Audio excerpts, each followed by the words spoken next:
Telangana politics గుర్తొచ్చే నేతల్లో ఆ ముగ్గురు చాలా కీలకం. ఒక విధంగా చెప్పాలంటే బీజేపీకి ఆయుపట్టు కూడా. ఓటు బ్యాంకును ప్రధాని మోదీ పెంచితే దాని వెనుక రాష్ట్రానికి చెందిన ఆ ముగ్గురు పర్సన్స్ ఉన్న క్రేజీ అందుకు జోడైంది. జరగనున్న సార్వత్రిక ఎన్నికల్లో మాత్రం వారంతా తమ తమ సెగ్మెంట్ కు పరిమితమయ్యారు. ఇంట గెలిచి రచ్చ గెలవడమే కారణమంటూ క్యాడర్ లో చర్చ సాగుతుంది. హూ ఇస్ ద 3 లీడర్స్ అని తెలుసుకోవాలంటే ఈ స్టోరీపై లుక్ వేయాల్సిందే. ఇక దక్షిణాదిన బీజేపీకి ఓటు బ్యాంకు ఉన్న కీలక రాష్ట్రాల్లో తెలంగాణ ఒకటి.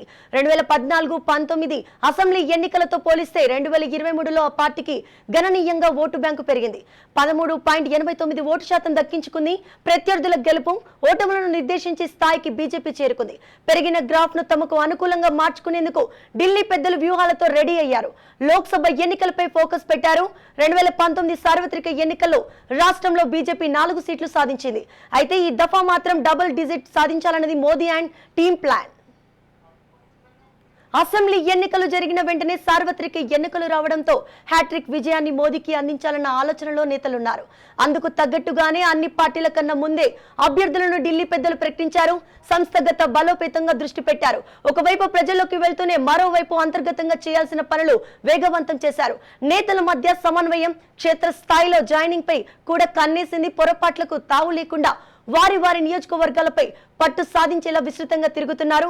ఎక్కువగా అభ్యర్థులు సెగ్మెంట్ కే పరిమితం అవుతున్నారు. లాస్ట్ ఎలక్షన్ లో సుడిగాలి పర్యటనలో బీజేపీ గెలుపుకు చెమటోడ్చిన నేతలు కిషన్ రెడ్డి, బండి సంజయ్, ఈటెల రాజేందర్ అగ్రనేతలతో తలపించారు. అయితే జరగనున్న సార్వత్రిక ఎన్నికల్లో ఆ ముగ్గురు తమ సెగ్మెంట్ కి పరిమితమయ్యారు. ఎంపీగా విజయం సాధించాలన్న వారి టార్గెట్ ఇంట గెలిచి రచ్చ గెలవాలని అనుకుంటున్నారట. బీజేపీ రాష్ట్ర అధ్యక్షుడిగా కేంద్ర మంత్రిగా ఉన్న కిషన్ రెడ్డి సికింద్రాబాద్ పార్లమెంట్ నియోజకవర్గానికి పరిమితమయ్యారు. విస్తృతంగా ప్రచారం చేసుకుంటున్నారు. అధ్యక్ష హోదాలో రాష్ట్ర పర్యటనపై పెద్దగా దృష్టి పెట్టడం లేదు. ఇతర నియోజకవర్గాల్లో ప్రచారం లేకుండా కూడా పెద్దగా చేయలేకపోతున్నారు. సికింద్రాబాద్ ఎంపీగా మరోసారి గెలిచి సత్తా చాటాలని కిషన్ రెడ్డి ఉవ్విళ్లు ఊరుతున్నారట. అసెంబ్లీ ఎన్నికల్లో సికింద్రాబాద్ సెగ్మెంట్ లో కాషాయ పార్టీని ప్రజలు ఆదరించలేకపోయారు. ఇక తెలంగాణలో బీజేపీకి బూస్ట్ తెప్పించిన వారిలో బండి సంజయ్ ఒకరు. 2023 అసెంబ్లీ ఎన్నికల్లో రాష్ట్ర వ్యాప్తంగా ప్రచారం చేశారు. అందుకు తగ్గట్టుగానే బండి సంజయ్ సేవలను గుర్తించిన బీజేపీ పెద్దలు ఆయనకు ప్రత్యేకంగా హెలికాప్టర్ కూడా కేటాయించారు. అయితే సార్వత్రిక ఎన్నికల్లో సీన్ మారింది. తాను పోటీ చేస్తున్న కరీంనగర్ సెగ్మెంట్ కే బండి పరిమితమయ్యారు. వాస్తవానికి కరీంనగర్ ఎమ్మెల్యేగా పోటీ చేసిన బండి సంజయ్ ఓటమి పాలయ్యారు. మైనార్టీ ఓట్లు అధికంగా ఉండడంతో ఆయనకు ప్రతికూల వాతావరణం ఏర్పడిందని చర్చ సాగుతుంది. ఇతర నియోజకవర్గంలో ప్రచారం చేస్తే ఆ ప్రభావం తన గెలుపుకై చూపిస్తుందని భావించడమే అందుకు కారణమట. ఇప్పటికే ప్రజాహిత యాత్ర ద్వారా ప్రజలకు చేరువైన బండి దూకుడు మీద ఉన్నారు. ఇక ఈటెల రాజేందర్ కేంద్ర బీజేపీ పెద్దలతో నేరుగా మాట్లాడేంత కెపాసిటీ ఉన్న నేత. అసెంబ్లీ ఎన్నికల్లో గజ్వెల్, హుజైరాబాద్ 2 చోట్ల పోటీ చేసిన ఈటెల ఓడిపోయారు. ఇతర నియోజకవర్గాల్లో ప్రచారం చేయడంతో రెండింటికి రెడీగా ఉండడం పరిస్థితి తయారైందట. గత అనుభవాన్ని దృష్టిలో పెట్టుకుని తాను పోటీ చేస్తున్న మల్కాజ్గిరి సెగ్మెంట్ పై ప్రధానంగా దృష్టి పెట్టారట. దేశంలో అతిపెద్ద సెగ్మెంట్ గా పేరొందిన మల్కాజ్గిరికి ఎక్కువ టైం ఇవ్వాలని డిసైడ్ అయ్యారట. ప్రధాని నరేంద్ర మోడీ 10 సంవత్సరాల్లో చేసిన అభివృద్ధి కార్యక్రమాలు వివరించడం, సంక్షేమ అభివృద్ధిని ప్రజలకు తెలియజేయడంలో స్పీడ్ పెంచారు. ఇప్పటికే మల్కాజ్గిరి పార్లమెంటు పరిధిలో ఏకంగా ప్రధానమంత్రి నరేంద్ర మోడీ రోడ్ షో కార్యక్రమాన్ని నిర్వహించారు. కాషాయ పార్టీకి సానుకూల వాతావరణం ఉందని పొలిటికల్ టాక్ వినిపిస్తుందట. బీజేపీ ప్లాన్ పై మరింత సమాచారం మా ప్రతినిధి స్వప్న అందిస్తారు. చెప్పండి స్వప్న, కీలక నేతలు వారి సెగ్మెంట్లకు పరిమితం అయితే మిగిలిన నియోజకవర్గాల్లో ప్రచారం ఎవరు చేస్తారు? సంతోషి, ఈసారి 12 సీట్లు సాధించి అత్యధికంగా ఆ సీట్లు గెలవాలని తీసుకున్నట్టు చెప్పినట్టు కిషన్ రెడ్డి విషయానికి వస్తే ఆయన కేంద్ర మంత్రిగా ఉన్నాడు, రాష్ట్ర అధ్యక్షుడిగా ఉన్నాడు. నిజానికి ఈ టైంలో తన నియోజకవర్గానికి పరిమితం కాకుండా అన్ని నియోజకవర్గాలను తిరుగుతూ అందరినీ ఒక దగ్గరికి చేస్తూ ఎక్కడ ఏ సమస్యలు ఉన్నాయో హైకమాండ్ చెప్తూ హడావిడి చేస్తూ తిరగాల్సినటువంటి టైం సుడిగాడి ప్రదర్శన చేసి తెలంగాణ వ్యాప్తంగా తిరగాల్సి. కానీ కిషన్ రెడ్డి కలిసినటువంటి సమాచారం కిషన్ రెడ్డి పోటీ చేసేటువంటి అవకాశం ఉంది. ఏ రాష్ట్ర సుడిగాలి పర్యటన చేస్తే నా నియోజకవర్గం పరిస్థితి అటు ఇటు అయితే ఇబ్బంది అయ్యేటువంటి అవకాశం ఉంది. ఎందుకంటే కిషన్ రెడ్డికి సంబంధించి గెలవడం అనేది చాలా చాలా ఇంపార్టెంట్ విషయము. ఆయన పొలిటికల్ కెరియర్ కి సంబంధించి కూడా సికింద్రాబాద్ లో ఆయన గెలిస్తేనే ఆయన పొలిటికల్ కెరియర్ అనేది గట్టిగా ఉండే అవకాశం ఉంది. సో దాన్ని పట్టుకొని అందుకని చెప్పేసి సికింద్రాబాద్ పార్లమెంట్ పరిధిలో ఒక్క అసెంబ్లీ అంటే ఒక్క ఎమ్మెల్యే కూడా లేడు కాబట్టి ఏం చేయాలి అనే దానికి సంబంధించి ఆయనే స్వయంగా మార్నింగ్ పాదయాత్ర చేస్తున్నారు, మీటింగ్ వెళ్తున్నారు, సాధ్యమైనంత మేర కార్యకర్తలతో కలుస్తున్నారు. అక్కడ ఉన్నటువంటి చిన్న స్థాయి లీడర్లు ఎవరైనా అసంతృప్తిగా ఉన్నా లేదా కాస్త సమస్యల్లో ఏమైనా ఉన్నా వాళ్ళందరూ వాటన్నిటిని పరిష్కరిస్తున్నారు. ఫుల్ ఫ్లెడ్జ్డ్ గా సికింద్రాబాద్ నియోజకవర్గం మీద దృష్టి పెడుతున్నారు. అంటే మిగతా నియోజకవర్గాలకు మీటింగ్లకు వెళ్ళడము లేదంటే అక్కడ ఉన్నటువంటి ముఖ్య నేతలతో మాట్లాడడము ఈ వీటికి పరిమితం అవుతున్నారు. కానీ ప్రజల్ని కలవడానికి మిగతా నియోజకవర్గాలు మనకు అసెంబ్లీ ఎన్నికల్లో చేసినట్టు సుడిగాలి పర్యటనలు చేస్తూ రాష్ట్ర వ్యాప్తంగా తిరగడానికి మాత్రం కిషన్ రెడ్డి మొగ్గు చూపట్లేదు. ముందు నా నియోజకవర్గాన్ని నేను గెలుచుకో అంటే మీరు అన్నట్టు ఇంట గెలిచి రచ్చ గెలుస్తాం, ముందైతే నా నియోజకవర్గాన్ని నేను గెలిపించుకునేటువంటి పరిస్థితి ఉంది అనుకుంటారు.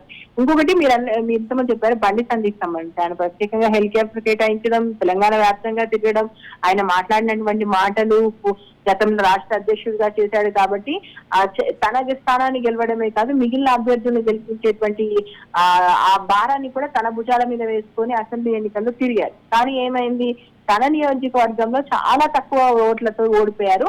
నిజంగా అది వేరే చోట్ల తిరగకుండా తన నియోజకవర్గానికి ఇంకొంచెం ఎక్కువ టైం ఇచ్చి ఉంటే బండి సంజయ్ గెలిచేవాడు అనేది ఇన్నర్ టాక్.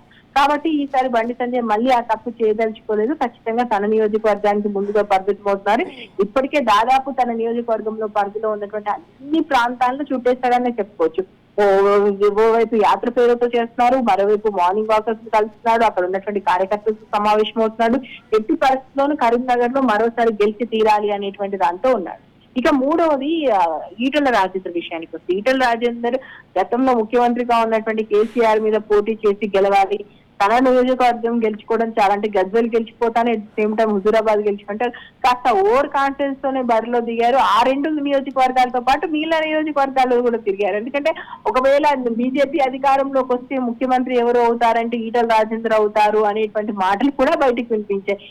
నాకు అమిత్ షా చెప్పాడు అనేటువంటి మాట ఈటెల తన సన్నిహిత వర్గాల దగ్గర చెప్పారంటే ముఖ్యమంత్రి క్యాండిడేట్ గా దాదాపు బరిలో దిగినటువంటి ఈటెల రాజేందర్ రెండు చోట్ల ఓడిపోయాడు. రెండు చోట్ల కూడా అసలు అనుకున్న దానికంటే మెజార్టీ కూడా చాలా చాలా తక్కువ వచ్చింది. దానికి కూడా ప్రత్యేక కారణం ఓవర్ కాన్ఫిడెన్స్ తో మిగిలిన అన్ని చోట్ల తిరగాలని చెప్పేసి ఇటు రెండు చోట్ల అంటే రెండు పడవల మీద కాలేసి ఎటు కాకుండా వెళ్లిపోయాడు ఈటెల రాజేందర్ అనేటువంటి టాక్ బాగా వచ్చింది. ఆయన సన్నిహితులు కూడా అదే చెప్పారు. కాబట్టి ఈసారి మల్కాజ్గిరి అనేది చాలా పెద్ద నియోజకవర్గం and that to be mini ఇండియాగా చెప్పుకోవచ్చు. అక్కడ అన్ని రకాల రాష్ట్రాల నుంచి వచ్చిన వాళ్ళు ఉన్నారు, అన్ని రకాల భాషల వాళ్ళు ఉన్నారు, రకరకాల వ్యాపారాలు చేసుకునే వాళ్ళు ఉన్నారు, పేదవాళ్ళు ఉన్నారు. అంటే ఒక రకంగా మినీ ఇండియాగా చెప్పుకునే అతిపెద్ద నియోజకవర్గం మల్కాజ్గిరి. ఆ ప్రాంతంలో కనుక ఇంకా టైం ఎక్కువగా కేటాయించి అక్కడ గెలవకపోతే మాత్రం ఈసారి ఈటల భవిష్యత్తు ప్రశ్నార్థకం అవుతుంది. కాబట్టి ఆయన కూడా బయటకు ఎటు వెళ్ళట్లేదు. కేవలం ఎటైనా వెళ్తే మీటింగ్లు పెద్ద నాయకులు వచ్చినప్పుడు,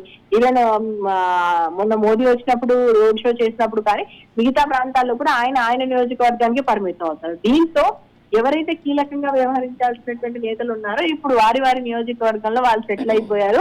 మరి ఓవరాల్ గా స్టార్ క్యాంపెయినర్లుగా ఉండి రాష్ట్రం అంతా ఎవరు తిరుగుతారు అనేటువంటి ప్రశ్న మాత్రం ప్రస్తుతం బీజేపీలో తలెత్తుంది. ఇంకా మిగిలిన వాళ్ళు ఎవరున్నారంటే ఇప్పుడు పోటీకి దూరంగా ఉన్నటువంటి లక్ష్మణ్ ఉన్నారు. కానీ లక్ష్మణ్ వయసు రీత్యా ఆయన అన్ని చోట్ల తిరగడం కానీ అంత ప్రజల్లోకి వెళ్ళడం కానీ కష్టం. ఇంకా మిగిలిన నాయకులందరూ కూడా వారి నియోజకవర్గాల్లో ఈసారి కీలక నేతలు బీజేపీకి సంబంధించి అందరూ కూడా బరిలో ఉన్నారు. దాదాపు చెప్పుకోదగ్గ నేతలు అందరూ ఈసారి ఎంపీ బరిలో టికెట్లు తీసుకొని రెడీగా ఉన్నారు. కాబట్టి ఎవరు వస్తారంటే మళ్ళీ అమిత్ షానో, నడ్డానో, లేదంటే కేంద్ర మంత్రులు, వివిధ రాష్ట్రాలకు సంబంధించి యోగి లాంటి ముఖ్యమంత్రులు ఇట్లాంటి వాళ్ళ మీదనే డిపెండ్ అయ్యారు. కానీ ఈ రాష్ట్రానికి సంబంధించిన ముఖ్య నేతలు మాత్రం ఇంకా ఈసారి అంతగా ప్రచారం చేసే అవకాశం కనిపించట్లేదు. హైకమాండ్ చెప్పిన దాని ప్రకారం కూడా మీరు మీ నియోజకవర్గాలు మీరు గెలిచి తీరండి, మీకు ఆడ సత్తా ఉంది, మీరు కీలక లీడర్స్ ఈసారి రంగంలో ఉన్నారు, మాకున్నటువంటి ఇన్ఫర్మేషన్ ప్రకారం గెలిచేటువంటి అవకాశాలు ఎక్కువ ఉన్నాయి. ఎక్కడైతే 50-50 అనేటువంటి వాటి ఉన్నారో అక్కడ ఇంకొంచెం కాన్సన్ట్రేషన్ చేసి హైకమాండ్ సంబంధించినటువంటి పెద్దలు రంగంలోకి దిగేటువంటి అవకాశం కనిపిస్తుంది. ఏది ఏమైనా బీజేపీకి సంబంధించిన ముఖ్య నేతలు మాత్రం తమ నియోజకవర్గాల్లో ముందు గెలుచుకున్నాం, ఆ తర్వాత మన సంగతి మనం చూసుకున్నాం, తర్వాత పక్కోడి సంగతి అన్నట్టుగా మాత్రం ప్రస్తుతం బీజేపీలో అట్మాస్ఫియర్ చూసి మనకు కనిపిస్తుంది. సంతోష్. రైట్, థ్యాంక్ యూ స్వప్న.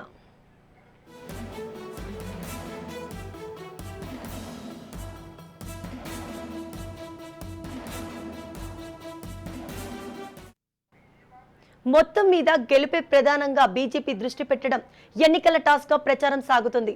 పోటీ చేస్తున్న సెగ్మెంట్ కే తొలి ప్రాధాన్యత ఇస్తున్నారు. రాష్ట్ర ప్రచారానికి కీలక అభ్యర్థులు నో చెప్తున్నారట. నరేంద్రుడికి హ్యాట్రిక్ విజయానికి నడుం బిగిస్తున్న నేతలు విజయ తీరాలకు చేరుస్తారా అన్నది తెలుసుకోవాలంటే కొద్ది రోజులు వెయిట్ చేయాల్సిందే.